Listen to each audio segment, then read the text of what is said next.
कोणत्या संख्येतून 1,52,760 वजा केले तर वजाबाकी 89,502 उत्तर येईल। आता या ठिकाणी आपण मांडणी करूया। या ठिकाणी कोणती संख्या आपल्याला दिली नाही म्हणून चौकोन काढू।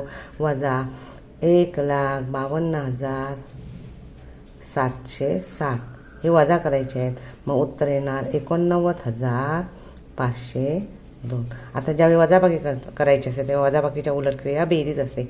एक संख्या दिलेली आहे आणि दुसरी संख्या दिलेली नाही आहे, म्हणून आता काय करायचं, उत्तर आणि दिलेली संख्या यांची बेरीज करायची, मग ते पहिल्या चौकोनामध्ये मांडायची। आपण करूया।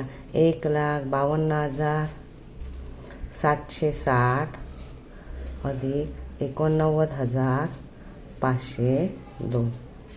0 अधिक 2 बरोबर 2, 6चे 6, 7 आणि 5 12, बारी 2, हातचा 1, 9 आणि 1 10 आणि 2 12, बारी 2, हातचा 1, 5 आणि 1 6, 6 आणि 8 14, चौदी 4, हातचा 1, 1 आणि 1 2, 2,42,262, 2,42,262 हे त्याचं उत्तर। ही संख्या या ठिकाणी घातली आणि वजा केले की उत्तर तेवढं येणार।